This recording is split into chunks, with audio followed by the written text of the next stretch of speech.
this is going to sound so lame. Like I used to, or I'm only saying it's going to sound so lame because I used to think that this was a lame idea, but the festival scene, dude, that is where you kind of have that moment of aha. You know what I'm saying? Because in a white gallery setting, you're kind of like walking on eggshells. You kind of want to have this like you walk around with your hands behind your back, like, yes, let's smell some fonts today, boys.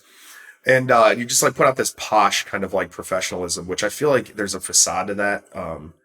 Because it's like it's kind of like you're doing the used car salesman pitch. If you're like standing in front of your art and you're trying to get people's like attention on sales in a gallery setting, it's like it's kind of a little soul defeating. But I feel like that at a festival, there's no pressure for people to just come up and say their mind. Like you mentioned, I live painted at Shpongle and 3 months ago now, and I even got to the point where this guy came up to me and he was rolling his titties off. This guy, like he had moon face and he had just black dots, his eyeballs.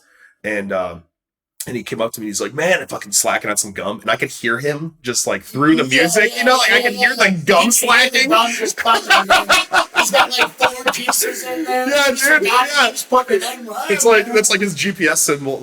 Like I can hear him wherever he's at in the festival. But he comes up and he's like chewing on this gum super loud. And he's like, man, he's like, fucking thank you so much for throwing down. Like, this is so crazy to watch you like actually paint. Cause I do try to make it when I live paint, like a speedy entertainment kind of. Yes, for sure, man. You want to like go with the vibe of the music. Definitely. Yeah. You want to just not even think about shit. Just like the only thing you're thinking about is color and where it's going. Yep. And, at least for me personally, I'm not saying that there's a rule of thumb, but so he comes up and he's like, man, he's like, would you mind? And I hate when people say this normally, but he's like, man, you mind if I like fucking put my like throwy on there somewhere?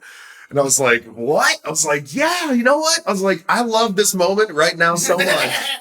Let's just see what you do, man. He like took a tiny brush and some fucking turquoise and just like threw his little Chicago scribble up there. And it was just like such like a funny moment. But then later after the event closed down and there's like people are just sweeping up, this dude comes up to me. He's like, man, he's like, I fucking been watching you paint this all night.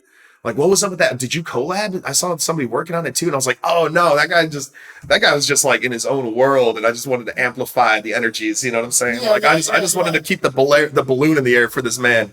Cause it was because that probably made his night. Oh, absolutely. Yeah. And then he found me on Facebook and we've become pretty funny friends on there. But the guy was like, man, I'm just inspired, man. Like you just threw all this color down, like right here, right now. Like that was really a treat. Like how much are you going for on it? And so right then and there, like I kind of lowballed the piece, just threw it to the guy and was like, dude, have something to remember this night with. Cause that was epic. And I feel like that's kind of the connection. Those are like that's the juice that we're trying to squeeze out of that format. Absolutely. Well, because I mean, that guy, he bought that in the moment. He has a memory attached to that piece forever. And whenever and I'm a part of that. Yeah. Like what? And whenever what he looks the at fuck? it, he'll remember that for the rest of his life. Just like that night and what he was feeling. And absolutely. And like, I mean, a lot of it, through the years might be nostalgia, but like right. Yep. But like, I don't know, man. There's just something about like seeing a piece of art and it makes you feel young again. It makes you feel more I agree. vibrant. Yeah, man. Absolutely. And, it just makes it such a personal experience. Definitely. Yeah. And when you have those connections, it's like they're basically like these memory tokens. Like you tap into that feeling, that moment in time, and it kind of like it becomes a symbol for that moment. Exactly. Just like, and that's why for me, like back to the conceptual side of things, is that there was this one dude, Joseph Boys. I don't know if he was like, dude, that guy.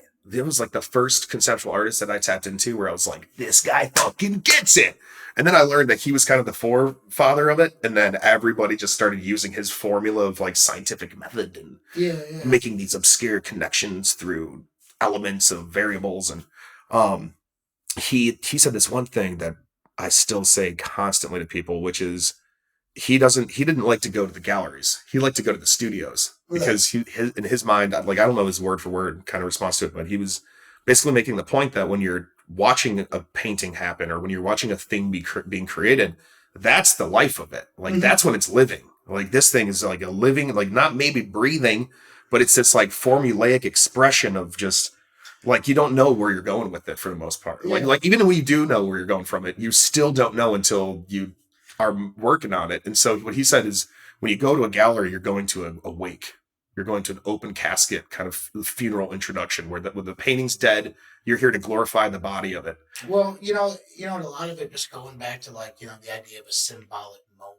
Exactly. When you're there watching someone create, it's very similar to watching a live music performance. Like you're sharing that moment with that musician. Yep. And, you're resonating off that energy they're giving. They're resonating off the energy that you're giving out to the crowd. It's very similar watching someone create live art. Right. It's because if you're saying, that is the life force of that painting, then that life force is only going to be how long it's being worked on. Exactly. So sharing that moment, it's a very temporary thing. Exactly. And I feel like that's makes it more symbolic as well. Right. And it's just, it's like process squared, because the whole value in relationship is based on the process itself. And I feel like that, that's the one thing that I'm working. A lot of things going on in my head. Sorry. But I was just painting with this new friend of mine out in Champaign, and he found me, I thought that he was somebody from Facebook that friended me from the whole Shpongle event, because I got 2,000 Facebook friend requests after that. Oh, wow. Dude, it blew up. My fucking Facebook page is like a meeting grounds for wookery. I get the best and worst from that whole culture. You need to start a Facebook group and just get all these books in one place. Dude, that would be hilarious. That'd be good shit. The worst comes to worst, you're going to have a good meme factory. Right, yeah, exactly.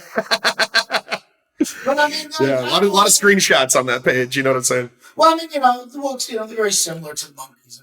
Yeah. A few years